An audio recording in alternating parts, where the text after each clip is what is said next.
और हिमाचल चुनाव की सरगर्मियां तेज हो रही हैं। प्रधानमंत्री मोदी और बीजेपी अध्यक्ष जेपी नड्डा के दौरे ने राज्य को चुनावी माहौल से सराबोर कर दिया है। तो वहीं कांग्रेस की महासचिव प्रियंका गांधी ने रैली कर कांग्रेस के प्रचार अभियान की शुरुआत कर दी।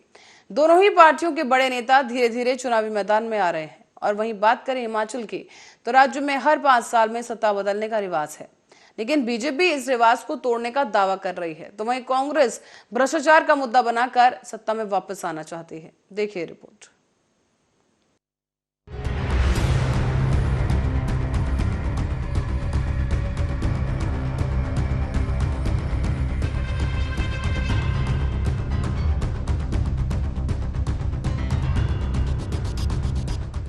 हिमाचल प्रदेश में चुनाव की रणभेरी बज चुकी है।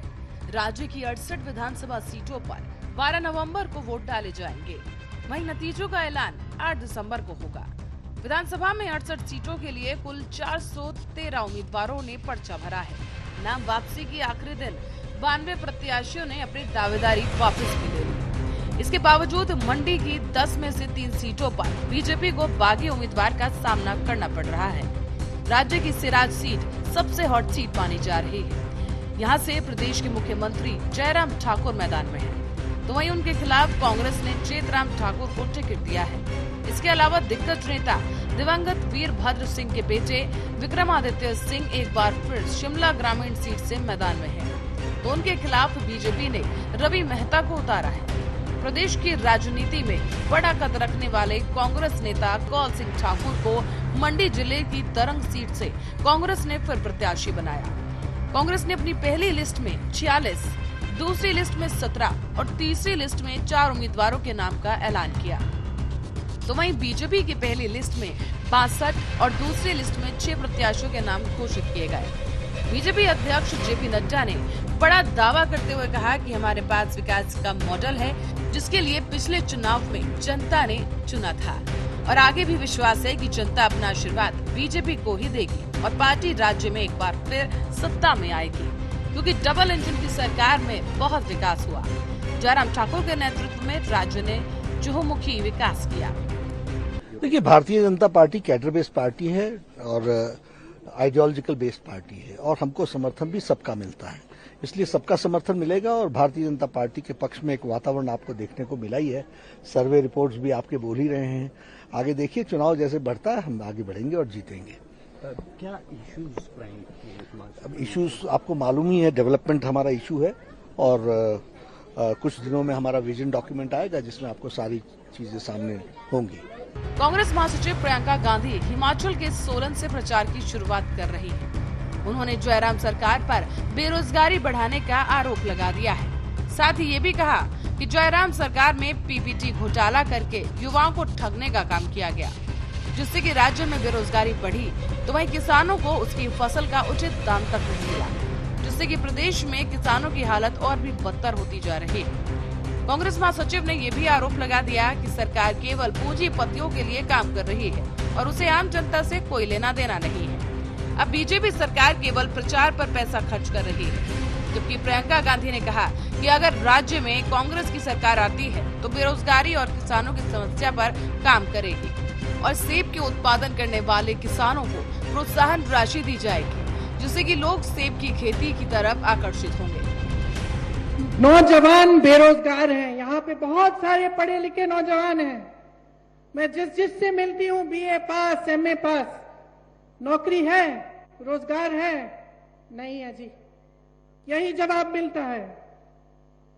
तो जो अपने भविष्य के लिए एक नौजवान ये उम्मीद नहीं रख सकता, जो मेरी नौजवान बहनें पढ़ती हैं, लिखती हैं, आप सब उनकी परवरिश करते हैं, मेहनत से पढ़ाते हैं, लिखाते हैं, लेकिन वे उम्मीद ही नहीं कर सकते कि उनको नौकरी मिलेगी, तो कैसी सरकार है ये?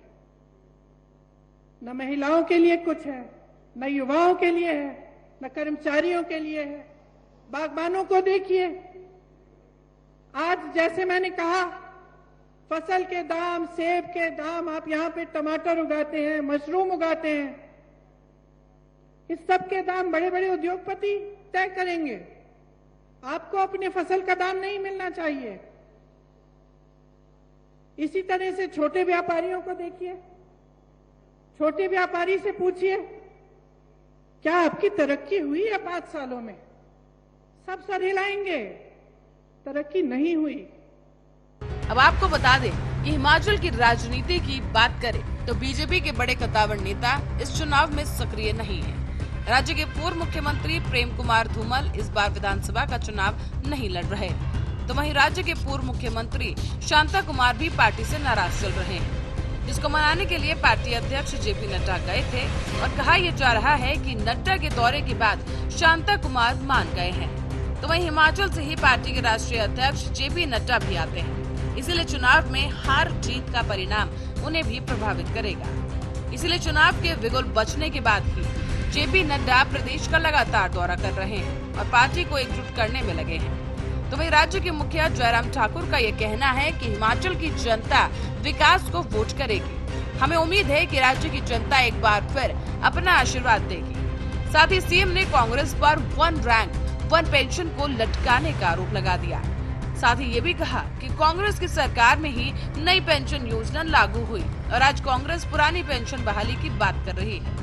कांग्रेस को पूरे देश से माफी मांगनी चाहिए। सीएम ने प्रदेश वासियों से अपील करते हुए ये भी कहा कि जनता कांग्रेस के बहकावे में आने वाली नहीं है। सबसे पहले तो कांग्रेस वालों को माफी मांगनी चाहिए कि उन्होंने ही लागू की थी। ओपीएस खत्म करके एनपीएस लागू करने वाले 2003 में कांग्रेस पार्टी की सरकार के दौरान वीरभद्र सिंह जी मुख्यमंत्री थे। शायद उनकी याददाश्त जो है वो रही नहीं, भूल गए वो इस बात को कि उनकी ही सरकार के वक्त जो है ओपीएस खत्म हुई है, एनपीएस लागू की गई और आज वो उस मुद्दे को कह रहे हैं कि हम आपको ओपीएस देंगे। वीरभद्र सिंह जी 2003 के बाद 2013 में फिर से मुख्यमंत्री बने हिमाचल प्रदेश के, तो लागू करनी तो उस वक्त कर सकते थे और आज 20 वर्षों के बाद ओपीएस लागू करने की बात कह रहे हैं और ऐसे हालात में कह रहे हैं जहां पूरे देश भर में किसी राज्य में ऐसी स्थिति नहीं है उनके पास। जिन 2 राज्यों में सरकार है वो राज्यों ने घोषणा करके रखी है, कागजी कार्रवाई करने की कोशिश की है, लेकिन उसके बावजूद एनपीएस अभी तक लागू हुई नहीं वहां पर और होने की संभावना नहीं। और वहां के मुख्यमंत्री बार बार प्रधानमंत्री जी के सामने गुहार लगा रहे हैं कि हमारी मदद करो, हमने घोषणा कर दी है ओपीएस लागू करने की, लेकिन हमारे पास संसाधन नहीं है कि हम इसको लागू कर सकें। और ऐसे में जब लागू नहीं कर सकते थे तो राजनीतिक मकसद के लिए ही उन्होंने जो कुछ किया है। इसलिए कर्मचारी भाइयों से मेरा इस बात के लिए विनम्र आग्रह है कि उनके बहकावे में ना आए, गुमराह ना हो। लागू करने की बात आएगी, इसका व्यवहारिक पक्ष हमको आने वाला। कांग्रेस भी अपने बड़े नेता वीरभद्र सिंह के बिना चुनाव में उतर रही है। कांग्रेस की कमान वीरभद्र सिंह की पत्नी प्रतिभा सिंह संभाल रही है, तो वही राजीव शुक्ला संगठन का काम देख रहे हैं। कांग्रेस इन दिनों गुटबाजी के दौर से गुजर रही है। पार्टी के चुनाव प्रचार समिति के अध्यक्ष सुखविंदर सिंह सुक्खू का कहना है कि जो लोग पार्टी में गुटबाजी का हल्ला मचाते हैं और फिर खुद ही दुर्घटनाग्रस्त हो जाते हैं। 2021 के उपचुनाव में भी यही हुआ, लेकिन इस बार बीजेपी के नेता सिर्फ दुर्घटनाग्रस्त नहीं होंगे बल्कि इनका पूरी तरह एक्सीडेंट होने वाला है। साथ ही बीजेपी की हिमाचल में रिवाज बदलने की संबंधी इलेक्शन कैंपेन पर कटाक्ष करते हुए उन्होंने कहा कि ये रिवाज नहीं, राज बदलने वाली बात है। सुक्खू का कहना है कि बीजेपी की कथनी और करनी में बड़ा फर्क है। बीजेपी केवल झूठे वादे करती है और जमीनी स्तर पर कोई भी काम नहीं करती। साथ ही प्रेम कुमार धूमल से भेदभाव करने का भी आरोप लगाया गया। कहा गया है कि जब चुनाव हारने के बाद पुष्कर सिंह धामी दोबारा सीएम बन सकते हैं तो धूमल क्यों नहीं बन सकते। अब राजनीतिक विश्लेषकों का मानना है कि बीते साल के हुए मंडी लोकसभा के उपचुनाव में जिस सीट को बीजेपी ने 4 लाख वोटों के अंतर से जीता था, उस सीट पर बीजेपी की हार हो गई। साथ ही बीजेपी की सरकार पर परीक्षा भर्ती घोटाले पर कार्रवाई भी है, इसीलिए इस चुनाव में कड़ा मुकाबला होगा। दूसरे चुनाव लड़ने की जो मशीन उन्होंने अपने आप को बनाया है, एक चुनाव खत्म होता है, आने वाले चुनाव की तैयारियों में जुट जाते हैं, सालों साल काम करते रहते हैं, रात दिन काम करते हैं। प्रधानमंत्री यहाँ 3 विजिट करके ऑलरेडी जा चुके हैं। इतने छोटे राज्य में प्रधानमंत्री के 3 दौरे हो चुके हैं, हल्के से नहीं ले सकते और उनमें गैर गंभीरता नहीं पा सकते। तो अब इस पूरी परिस्थिति में देखना होगा, यहाँ हिमाचल में जो पहाड़ी इलाके हैं, यानी जो ऊपर वाला हिमाचल है, हिमालय की ओर वाला, वहाँ आबादी कम है, सीटें कम है। शहरी इलाकों में और हिमाचल की तराई में आप कह सकते हैं, निचले हिमाचल में ज्यादा सीटें हैं। आप इस बात से अंदाजा लगा सकते हैं कि इस छोटे से राज्य में प्रधानमंत्री की अब तक 3 सभाएं हो चुकी हैं। बीजेपी का पूरा अमला चुनाव के इतिहास को बदलने के मूड में है, पर मुकाबला कड़ा होगा। विधानसभा चुनाव की घोषणा के बाद से ही राज्य में सियासी पारा उफान पर है। बीजेपी और कांग्रेस अपने अपने जीत के दावे कर रही है। वहाँ बीजेपी अपनी डबल इंजन की सरकार पर जीत का भरोसा जता रही है, तो वहीं दूसरी तरफ कांग्रेस जयराम सरकार को भ्रष्टाचार की सरकार बता रही है और जनता से कांग्रेस को समर्थन देने की अपील की जा रही है। अब देखना ये होगा कि जनता किसको सत्ता की चाबी देती है और कौन हिमाचल का नया सरदार होता है। News desk, Arya news.